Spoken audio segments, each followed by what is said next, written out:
A few months ago on this channel, I covered the whole Frenemies podcast split between Trisha Paytas and Ethan Klein. That video was over an hour in length. I covered it from beginning to end, and let's just say it was a very, very messy split. However, in the last 24 hours, things have gotten even messier, and well, we're gonna cover it today, because why the hell not?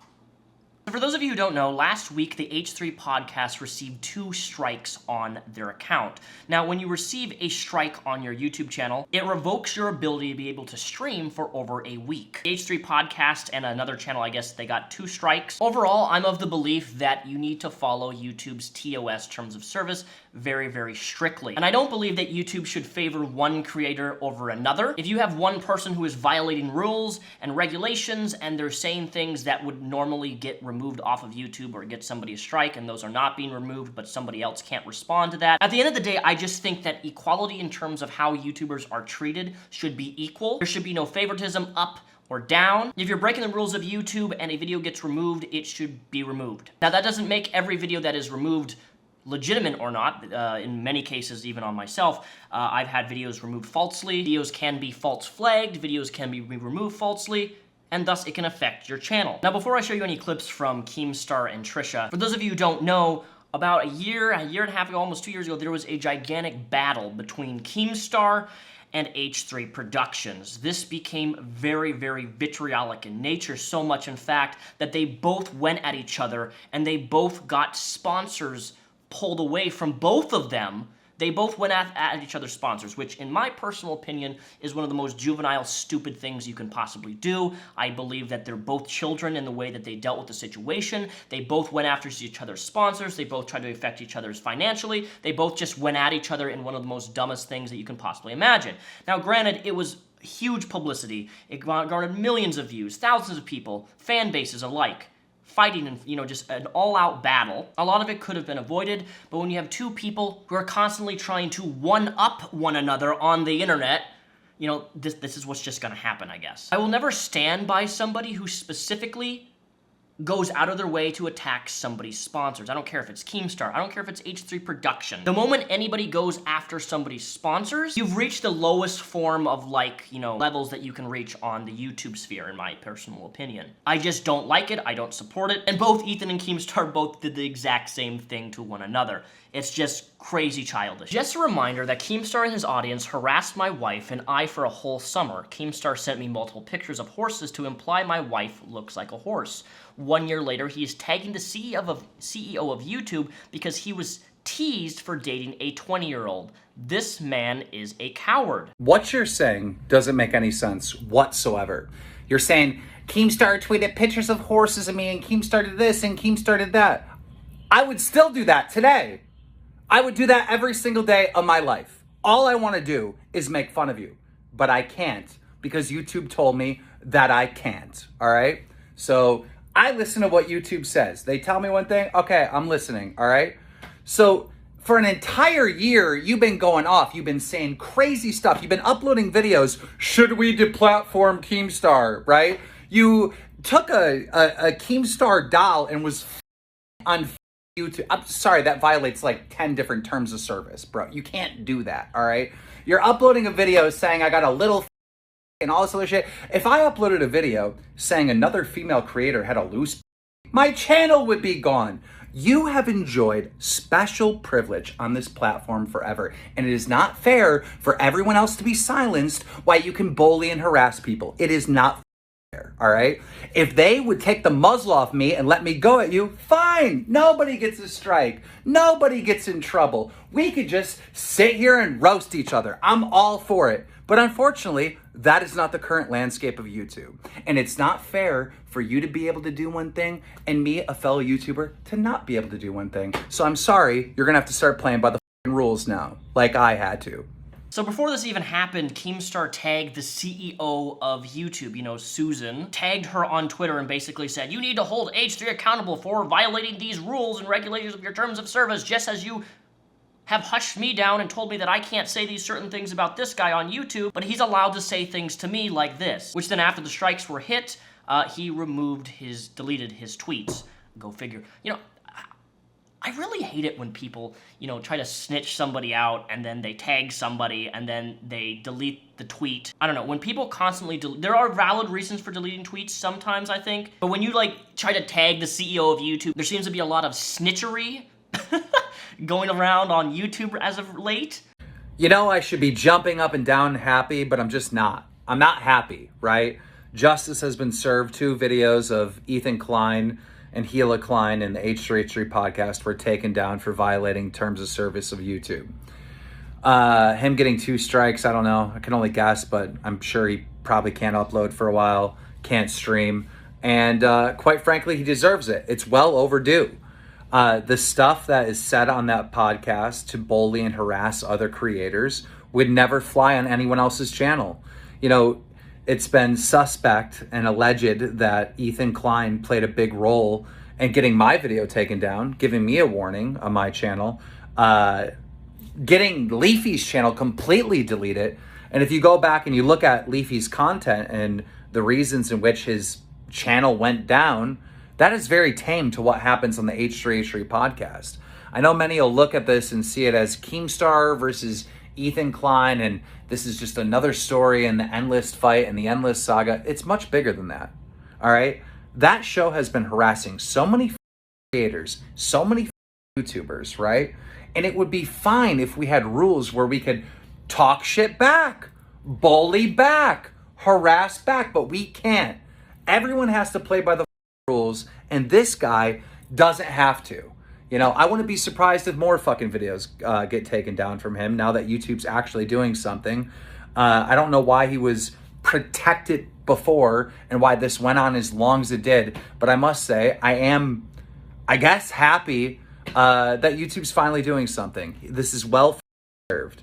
I don't know what more to say. Because I'm not happy. I'm still angry about it, that it took this fucking long. But at least something's happening now, and he got 2 strikes. So, yeah. I don't know if you've noticed, but there's a lot of going back and forth on one-upping people constantly. And this is how the YouTube battle works, is these people one-up each other. They just care about one-upping each other. They don't care about who's right or who's wrong. It's just about who can get the upper hand. At the end of the day, I think this highlights a really big problem with YouTube overall, is how drama, whether it's manufactured or not, sells really, really, really, really successful on this platform. Hell, even my own videos, even my own channel, I cover people, and I try to do so in a very fair and objective way, lives and the things they do and post on the internet for people to see. Keemstar, in the ultimate hypocrisy, has cried to YouTube about making fun of his creepy ass dating a 20-year-old. He called her cheeks. And now we're suspended for a week. This after he lied and cried about me getting him suspended, which I had nothing to do with. Here's the thing about Keemstar and Ethan. Both of them are constantly conspiring and coming up with these conclusions of well, you're best friends with the CEO of YouTube, and then Keemstar secretly has some YouTube contacts which got the strikes hit on his channel. It's they're both accusing each other of conspiracy theories on who has the upper hand and the YouTube contacts, the power to get somebody's channel suspended or revoked or whatever. I don't know what's true and what isn't. Honestly, it's a cluster of chaos, which is hard to figure out what is actually real and what isn't. For me, anyway. But you know what is real? And this is the icing on the cake. Because, this gigantic battle between Keemstar and Keemstar and H3. And we have this photo right here, which was posted. And apparently, Trisha Paytas is going to be on, well, already is. There's going to be an episode released of Mom's Basement, which is, I guess, Keemstar's podcast that he does with Trisha Paytas. Now, the reason that this is just wild to me and absolutely pure insanity is because just last week, Trisha made a whole video on Keemstar implying that he's a predator because he's dating somebody who's 20 years old and he is 40. Twitter and TikTok seem to be of the belief that people past the age of 18 can never consent to an adult relationship. I'm not going to get into much about that, but I'll just say that if somebody is an adult and they can legally drink and smoke, most of all, register for the military and join the military at age 18. I don't care what age you are. If you are above the age of 18 and you are an adult, it's no business of mine if you're into older men, male or female. I don't care. It does not affect my life in any extent. But Trisha made a whole video on Keemstar saying that it's creepy, it's weird, it's predatory, that he's dating somebody who is 20 years old. Then the H3 podcast comes along and they cover Keemstar dating a 20-year-old. It's fine, like whatever. You want to cover people dating consensual adults at the end of the day, if that's your prerogative, that's what you really find newsworthy, whatever. Ethan replies to the photo by saying, "I'm not even gonna font or try to be funny. This really makes me sad." Ethan's mom, Donna, replies by saying, "I can't wait to go to her wedding. Not, exclamation point. The internet is breaking from this photo of Keemstar, Trisha, and FaZe Banks. Trisha started getting an insane influx of hate because she has tagged and tweeted out how much of a horrible person Keemstar is and how she can't stand him and how he's a predator and blah, blah, blah, blah, blah. And now she's on the podcast. One of Ethan's biggest enemies, arch enemies, is Keemstar. So, like, this is kind of like a weird kind of like backstab in a way. At least that's how I kind of see it. But just so happens that Trisha has some words of her own about this whole ordeal. Because for those of you who don't know, Trisha is getting married to Moses, which is Ethan's brother. Normally I wouldn't even address these comments because, like, everyone's so quick to judge. Like, oh my God, you went on Keemstar's podcast just assuming I'm Team Keem. I want to be Keem's friend. I'm on Keem's side. When podcasts are meant to be discussions and going back and forth with someone that you heavily disagree with, and this whole thing started with me coming for Keemstar's relationship, and I just thought talking about it on a bigger platform. And I've gone on people's podcasts who have triggered me in the past. Gabby Hanna trying to make peace. I met Ethan going on his podcast because he made a video saying that I looked like a corpse in a wrestler. And I do believe he's changed since then, making fun of like female presenting people's looks. But I don't know if he would have changed. Maybe he wouldn't have changed if I didn't go on. I just like having discussions with people on podcasts. Everyone take things so personally and they think they're personal attacks. When I'm my own person, I go on people's podcasts. It's what I did before. It's what I do now. It's what I do, period. People. My going on Mom's Basement was not attacking Ethan. I had my own issue with Keemstar. I made the first video towards Keemstar. Ethan inserted himself in it and his channel got banned. Keem did not do the strike on his channel. Once again, me going on another person's podcast does not mean I'm pro them. I like to have discussions with people, especially about people I disagree with. I like to have open discussions. I like to like clear air.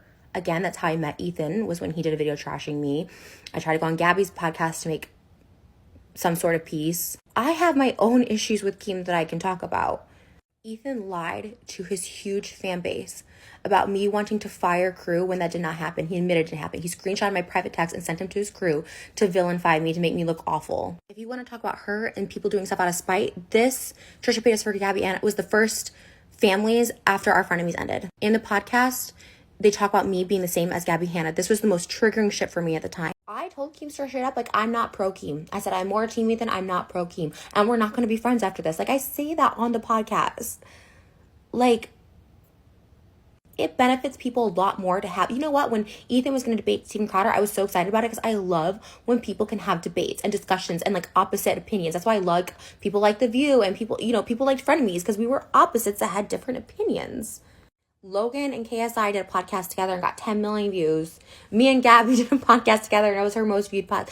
Well, Trish, let's just hope that the result of you going on Gabby's podcast doesn't result in the same way of you going on Keemstar's podcast. Because the whole going on Gabby's podcast did not result in a happy ending. Just as I think personally, and I may be wrong, that going on Keemstar's podcast will not result in a happy ending for you. But who really knows? I could be completely wrong. Time will tell. Wouldn't be surprised in the next few weeks we get a video from Trisha talking about Keemstar saying, Keemstar exploited me and used me for views to get back at Ethan or some stupid shit like that. Like, that's just... hope that doesn't happen, but you know, that's just what I'm kind of expecting at this point. I think it's healthy to sit down and talk to a person, especially Keem and Ethan's beef. It's becoming like, it's always became more serious. They lost sponsors last summer. This summer, they're like, you know, Ethan got a strike. Like, I wish Ethan and Keemstar could like talk because I think it would help a lot. But I've always gone on people's podcasts. I need to stay relevant. That's how my job has worked. I've gone on everyone's podcast and I'll go on Jeff Wittick's. I have animosity in me still for Ethan, the way I do with David and Jason. Why? Because they can't admit they did something wrong. Like, I admit I'm in the wrong, but Ethan wasn't perfect in the situation. Neither was David and Jason, and I hang on to that because they don't think they did anything wrong, and they're happy to let people hate on me for something that just wasn't true. He admitted in that final episode that he screenshotted my texts and sent them to the crew, and that's where all things started. And that he had made some mistakes, but he can never show that. He can never prove that, and he has to blame other people and it's just like. And I will always hang on to that resentment. If someone can just admit that there was some wrongdoing, there's some closure, there's some peace, I can move on. And like, that's why I'm still talking about David and Jason to this day, because they can't admit it. I don't have that closure. And it's not even closure. It's just taking accountability. When someone can't admit their wrongdoings or that they lied about something, or it just frustrates me to no end. All right, Trisha Paytas, I have a legitimate question for you. Would you be okay with Ethan inviting Gabby Hanna on his podcast? Or much less, let's say, would you be okay, Trisha Paytas, with Ethan inviting Jeffree Star on his podcast? Would that bother you? Genuinely, can you answer that question? Because I think that you would say yes, it would absolutely, in your own words, it would trigger you. So do you not understand why it would be upsetting from like the whole H3 perspective on like you going on the podcast with Keemstar? And look, you're an adult. People can, I don't care if I genuinely don't care that she went on Keemstar's podcast, but it just is very, very weird to me at the level of which like the transparency is like really obvious. And I feel like these are all like little subtle sneak attacks, little jabs at one another that you're trying to get at, both of you guys, honestly, personally. Ethan himself has said that he would have James Charles on his podcast. Okay, you're gonna have James Charles, who's an actual P word, but you can't have a discussion with Keemstar?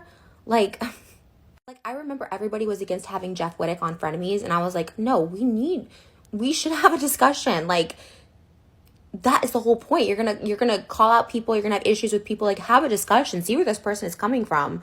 People flip it, oh, if he had David Dobrik, Jason, I hope he does. Like, I have those discussions with those people. I think that's a huge thing. It's just crazy how quick people judge. Like, I am now pro Keemstar. Like, whenever I ever said that, like, what? Keemstar is very nice in person, the way Ethan was very nice to me in person the first time I met him, you know? Like, I called out gross behavior, the tweeting the pictures. I like, that is gross behavior. Like, why did you do that? You don't have to make someone's looks. Like, I call it out. We did our final episode of Frenemies to have like closure and peace. And then when he didn't air it, I was like, wow, you're going to air my breakdowns, but you can't air one thing that you did wrong? Like, ugh. So I started this. I had an issue with Keem and his relationship because it triggered something in me.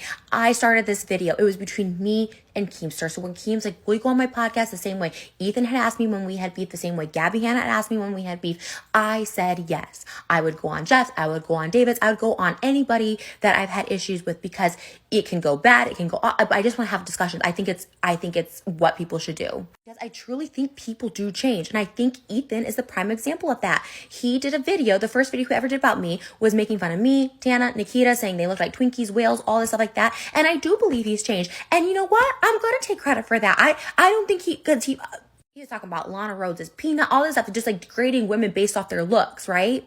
And he's not like that anymore. And I truly do believe he's changed. And I'm going to give myself a little credit because I went on that podcast. We did become friends. We had a whole podcast together.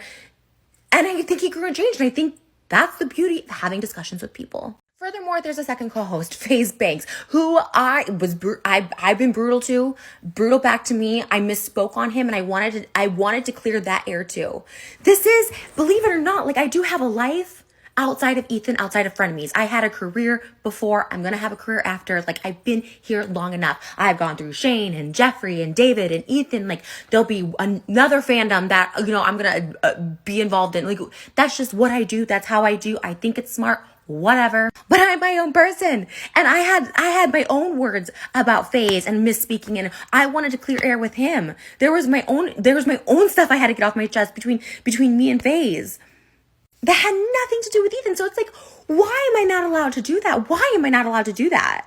It's just the double standard of, like, I'm shaking. It's just such a double standard. It's just, I'm so sick of it. The manipulation, trying to make me look like I'm this horrible person. He's the victim. It's just, I'm over it. I wore Frenemies merch on the podcast because I said on the podcast that I wore Team Ethan than Pro Q. Like, people just don't understand. Like, oh my God, that's so disrespectful. I love Frenemies. I love what we did. I still stand by it. Like, it was my way of being like, yo, I'm not taking sides, okay? I asked the questions. I was like, oh my God, did you do this? Like, I was asking questions about the situation. I didn't go on there just to be like, I love you, Keemstar. Like, what? And now I'm turning and I'm getting all this hate because of Ethan's tweet and stuff like that. And it's like, I didn't even do anything. The podcast isn't even out yet. Donna Klein, Ethan's mom, I'm so sick of this bullshit. I'm so sick of this bullshit. Can't wait to go to her wedding night. And you were taking off the invite the minute you sent Moses that text. They all know what that text was. On the last episode of Frenemies, which we also recorded as well. Everyone was recording it. I brought that up. I said, why would your mom text the most vile, disgusting? I can't even speak it right now. I cannot speak it right now because she put blame and the weight of something so heavy on me that I have to wait this out now with it because of her. She's a vile scum. I cannot repeat. I can't even put out what she said. And when I asked Ethan, I'm like, your mom texted this? Like, that's something that's like the nastiest thing I've ever heard from anybody. And he's like, well, I told her not to text that. It's disgusting. What she placed on me is evil. It's downright evil. I bit my tongue when she talked about me and compared me to Gabby. I bit it. But she put a burden on me that I will not talk about for a few months, but it's the most disgusting shit. Blaming me for the most vile shit. Ethan sent a hate mob on my sister for making a TikTok that she deleted within an hour.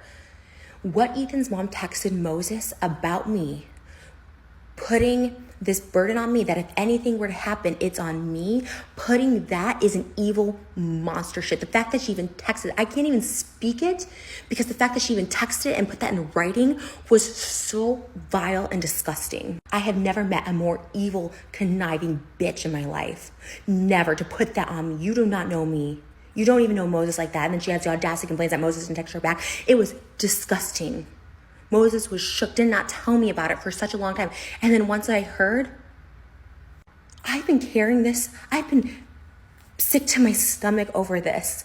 I am just so terrified of this, of what she said. And I'm on eggshells. I won't even speak it right now because it's that disgusting. Here's my nuclear take, guys. You wanna know what it is? None of this shit should be on the fucking internet. Broadcasting all of these family-related issues to the internet, inviting thousands of people to speculate and interject themselves is super, super unhealthy. You, Trisha, can't keep things private. Ethan can't keep things private. And I'm gonna call it right now, this family circle between the H3, Trisha Paytas, Moses, this is gonna end in disaster. And I hope to God I'm wrong. I hope they actually, maybe, I don't know. Actually, you know what? I don't know. I'm not sure if I'm gonna wish them a happy marriage. Because I don't know what is and isn't true. I can't even tell if half this stuff is manufactured or not. Whether it is or isn't, even if it is manufactured. I find this so unhealthy for people to be involving like the personal family lives of like a marriage and all this stuff publicly and fighting over it and trying to release text message on who's right and who's wrong. Like, oh my God. People wonder why I'm such a private person in real life and how hard it is for people to get close to me and for me to open up to anybody. It's because of people like this. The epitome of what I strive not to actually be like. Blasting every aspect of your drama or personal family lives onto the internet for speculation. It causes subconscious stress and anxiety. I don't see this ending in any positive way between Trisha, Moses, Donna, H3, I don't see this having a happy ending. Do not get involved in my wedding that you were not invited to after that nasty, vile comment.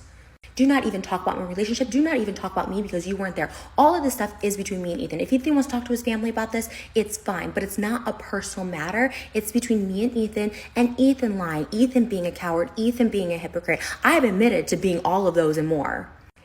Ethan can't. And Donna chiming in on this after I would hide in embarrassment and shame after what she texted to Moses and other people that Moses knows. She texted the same thing. It's vile. It's the sickest thing a human could ever say about somebody. And to even speak that, to even text it, what she texted into existence is so disgusting. And it shakes me to the core. It makes me sick. You're not invited to the wedding because of everything that's been done on the internet. I mean, even including your own son, Ethan. You said some of the sickest shit about people. What you said is the sickest I've ever seen. It's disgusting, disgusting behavior. Ethan keeps complaining, oh, Trisha can't stop talking about me. A week ago, you put me in the title and the thumbnail on Frenemies. You did a whole episode, Trisha Paytas for Gabby Hanning, when you know she triggers me, comparing me, saying I'm the same person, that we're the same person, that I'm a liar. Show me a lie. Oh, that's right. I caught you in the lies on the last Frenemies. Dad talking about my weight and you laughing at it and shit. That is some fucked up shit. My sister went into hiding after you bullied her on your platform. You are a bully. I don't believe in deplatformers. I don't believe in strikes, but you are a bully and you harass people the same. Do not act like you are above, high and mighty. And that goes for your mom. Don't act like you guys are above, high and mighty, that you can't be touched. You're putting stuff on the internet. You're still talking about me. I'm allowed to do the same. It wasn't personal, but you're making it personal. Bringing my wedding, bringing all this shit. It's vile. The stuff she said is vile. Nothing I did, nothing anyone did has warranted that kind of burden, that kind of weight on somebody. You are the biggest hypocrite. You can talk about everyone you want, but the minute no one else can talk about you. The H word is the new trend. Hypocrite. Let me give you a wake-up call, Trisha, Ethan, whoever's watching this. Every person who's made YouTube videos at some point has been a hypocrite. Every single person on YouTube has been hypocritical about something.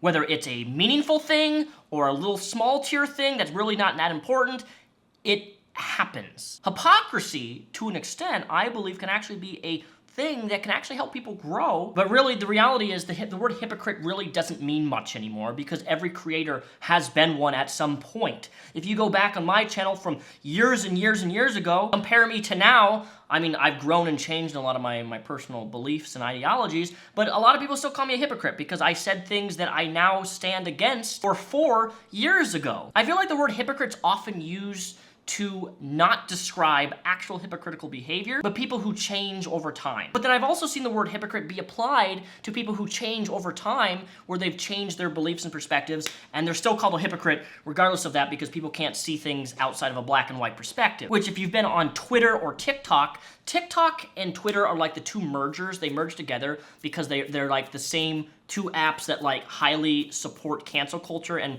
we well know on my own channel that I'm a staunch fighter against cancel culture. I've made quite a few videos talking against why I'm against cancel culture, but TikTok, Twitter, they're mergers. They're what you would call the cancel culture apps. They don't care about who they affect, who they call out. You go in somebody's past 12 years ago, you bring up a tweet, something, oh my God, you're canceled for the 50th time. Oh my gosh, you're a hypocrite. Like, it's just never ending on all perspectives on all people involved. But yeah, I'm very interested in hearing this podcast that Trisha is going to be on. I'm assuming that when it hits and it drops, it's going to open up the floodgates for new things to occur and more drama. And I'm going to be honest, this Trisha and Ethan Klein is like the only drama that I've really been invested into, because it was a podcast, obviously I'm wearing a Frenemies hoodie, that I really enjoyed authentically, and I normally don't even buy merch, but I had to get this hoodie because I loved the Frenemies podcast. It was one of the best podcasts, I think, on YouTube personally, and I don't even like podcasts. And for me, it's just, this is all just sad. Like, this doesn't have a happy ending, guys. This is a toxic circle of, like, never-ending drama. And I'm not going to be the person who is going to say, well, the reason the drama started was because of this person. But I think we can overall agree that there is a culprit in all of this. But the thing is, even though it has one culprit, the person on the other end also became a culprit. So it's like two culprits going crossing side by side, and they're both doing the same things to one another, and it's just like, oh my God. Oh my God. Why are we here? This is YouTube drama. Drama pays, drama gets money, drama gets clicks. We should all know that by now.